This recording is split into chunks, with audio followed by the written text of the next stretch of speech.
Hold on one second. We got to start this off the right way. Incredible. Is this your dog? Oh, that's right. Child.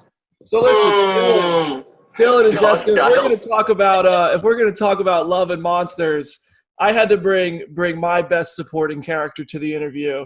And let's Yes. start by talking about one of the best characters in the whole movie, which is of course Hell Boy. yeah. Hell yeah. That was Nova. That's my little girl Nova.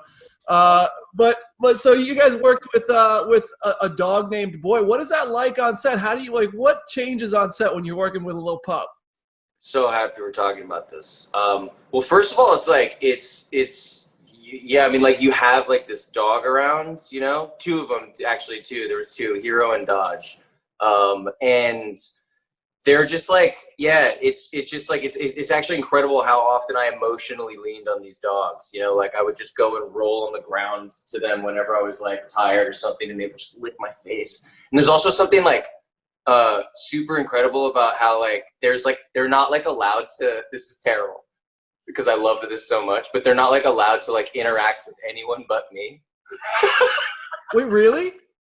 Yeah, most of the time, unless it's a day where they have to focus on interacting with another actor, then I have to like take the day staying away from them, which was awful.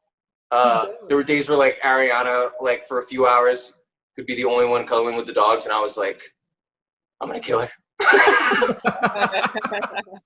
Oh God. Oh Yeah. man, that's funny. That's cool. That sounds like a really fun experience. And also, I mean, I'm a big Walking Dead fan. So speaking of crazy animals on set, you also worked with Michael Rooker. Yeah. So I know he's a really fun guy who just doesn't have an off switch on the energy. Did he give you any apocalypse advice after working on Walking Dead? I don't even think he remembered that he was in The Walking Dead. I was like, dude, I loved you in Walking Dead. He's like, say what? Was I on that show? Character in The Walking Dead. He's like, I got no idea what you're talking about, man. That sounds very accurate. Yeah. He that's such a great way to describe him. He really, like, his energy's nonstop. He's hilarious. Rooker's unreal. Yeah, he's one of a kind. Oh, okay, so now this one's for both you guys. There's a scene, a really cool action sequence, where you both have to fight a giant crab and that's not even a metaphor. You're literally fighting a giant crab. And I'm curious, like, when you're on set that day on the beach and there's this, like, is any of that real? Like, is that, because it looked very convincingly in existence. So I wanted to know, was any part of that thing really there, or are you guys kind of looking at things that are just completely non-existent? There was a tennis ball on a stick.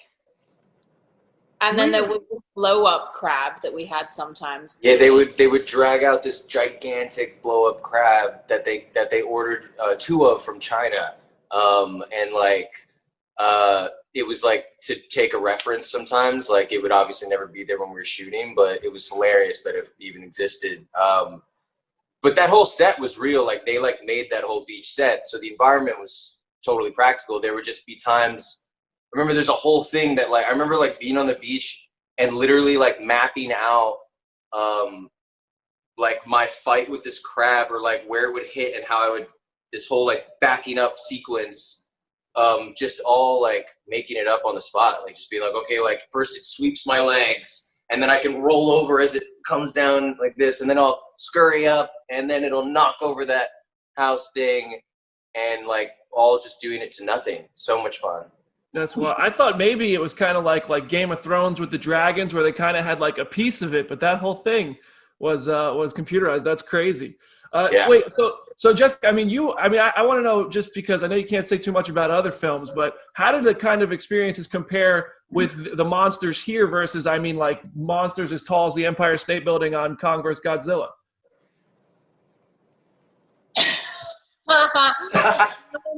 No, so I actually didn't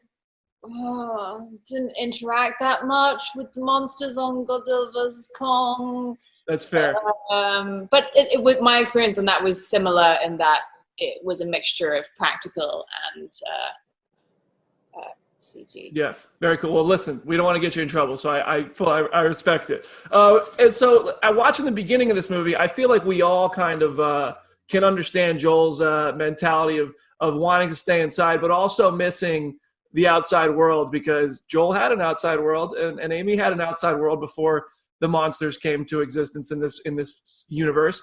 So I'm curious for you guys, what kind of this year in feeling that way have you learned to really appreciate that you never really thought was a little thing that you'd miss so much? What have you kind of realized maybe we took that for granted a little bit?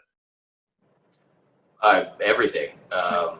But like it's really like also just sharpened things in a focus that has weirdly like simplified perspective, you know, like in such a weird contrast to like this chaos, you know, which is interesting, but like sort of, well, incredibly humbling and like sort of comforting in a way, like things that mean something to me that are the things that are paramount right now are like just like the health and well-being of like your loved ones, you know what I mean? Like things that you like go so often like forgotten about or just like pushed to the back, when really ultimately that is like those are the most important things, you know what I mean? All of your little fucking problems like kind of go away, you know, which is like, I don't know, it's a really good like reality check, you know. The amount of checking in that like I think I just, you know, routinely do now on everyone I love, and I'm so lucky to have so many like people I love in the world, you know, and so many like dear friends of mine that I've come across and are still with me, and just like nurturing those relationships is just like, you know, it really just shifts things into perspective, you know. And yeah, it makes you miss people too. It makes you miss socializing, and like it's really interesting how how much we've lost it a little bit socializing wise. Like I feel like I'm being weird right now. You know what I mean? I don't know what to do with my hands anymore. I don't. What are these things? So Take it and run, Jess. Listen, I can't speak for anybody else. I've passed a little bit of the time in quarantine here, doing a little bit of extra drinking than I think I usually would. And both of your characters in the movie, both have to kind of put on a drunk face at one point in the film, and it's kind of like there's a little bit extra going on. I don't want to spoil anything, but I know in movies that's a little tricky thing to do on a set. What is the key to a good drunk face on camera? Yeah. For me, I mean, I've seen recordings of myself drunk, so it's actually pretty easy to just mimic that. Like my eyes just get really, my eyelids get really sleepy. I just look like I'm permanently on the verge of falling asleep. So that was my big thing. There was actually more drunk stuff that I'm sad was taken out. Tired and so happy you are as a drunk. Yeah. And direct. You shut up. Caleb, look at the camera. Yeah, Dylan told me all these drinking games when we were in Australia. Yeah. Okay. Well, now I'm coming to the next set. Really. I'll bring the next set. So I found it really interesting. I don't know if you guys have seen anything like this, but we're always watching superheroes here at comicbook.com. And Brie Larson did a YouTube video where she kind of opened up about a lot of roles that she auditioned for, and she didn't get the part. And then she watched the movie and was like, oh, they did such a good job in that. And oh, wow. There's a way of kind of going on. And you find your way anyway. And I'm curious if you guys would be willing to talk about any of that. Has there ever been a role that you auditioned for and thought would be really cool, and then you ended up watching someone else do that part, and you thought like, wow, they did a really great job. It's hard to imagine anyone else in that. Oh, yeah. I mean, like to the point where I can't even like think of one right now, because I feel like it's so common that happens. But then it's also just like, I don't know. Like when it's that person's movie, it's that person's movie, you know? So it's like, it then sort of never would have been yours, or would have, like, I don't know, I can't ever process it. Like, I'm never like looking for those movies that I like auditioned for, and I'm like, oh, I gotta see what, you know. It's just like once it doesn't happen, then that's not your movie. Like, you just move on. So I don't know. I'm trying to think of one right now though. Just take it for. No, what I keep telling you to take it. I'm the same. I think that's the healthiest way. If you're an actor, you kind of have to let it go as soon as you don't get it. Otherwise, you'll just go crazy. I do watch things sometimes, but it's not in like a bad way. It's more in just like I want to celebrate them and see what they did with it. Like, I'm actually really good friends with some people who have booked roles that I didn't get. Wow, that's pretty cool. It's a small world out there in Hollywood, you know. Yeah, and I'd be like so upset too. So, like the movies are so, the experience is so personal to you, you know, like that. Like I don't know. It's weird if I've ever had like an actor come up to me like after like a whole experience that was like my experience and meaningful to me, and be like, "Oh, dude, like I was so pissed when you got that part." Like I'm just always like, "What?" I've had that. I've had actors come up and say that. I've had it too, and I'm just like, "Oh, you're weird. You're one of those weird. I don't like that." Yeah. What do you even say at that point? Like oddly competitive. Like that audition. You probably auditioned for that 2 years ago. Like yeah, and it is like, what do you say? I've just been like, "Oh, I'm sorry." And you're just like, I'm like, that's my family. I'm like, you're basically now saying like, oh man, I should have been in that family instead of you. I'm like, but that's my experience now. That's great. Yeah, well, that would be, I don't know what I would do. But all right, so I have 2 last things for you. One, first for Dylan. I mean, obviously, look, you look around here, Marvel, DC fan, no surprise. Sure. And I don't know if you're aware of this. If you read what's on the internet, the fans of both Marvel and DC have cast you in so many roles themselves, from Nova with Marvel to like Terry McGinnis or Nightwing with DC.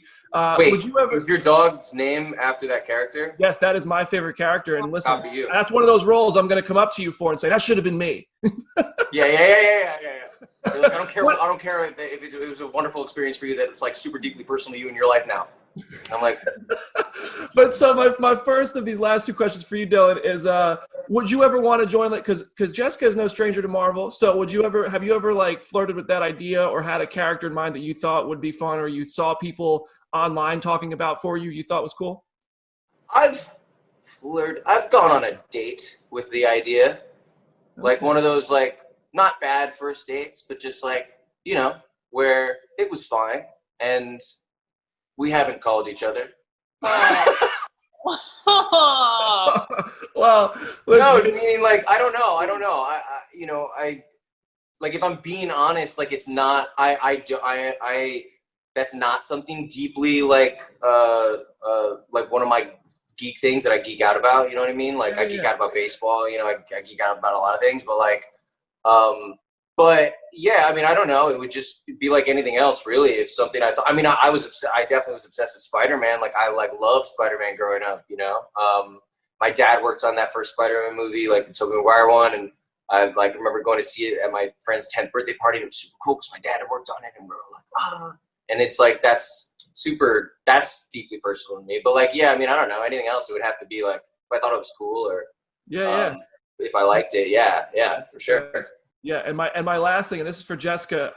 I think the movies that made me fall in love with movies for the first time were the Matrix movies, and if it's on the internet, it has to be true. So I've heard your work in there, and what made me love those movies was how innovative they were and awesome that was. So that's really, I don't want to know anything about the story. I know that's like they'll find you, but like, is that experience, like, is it as epic and kind of feeling as advanced and like futuristic as we the fans think it's going to be?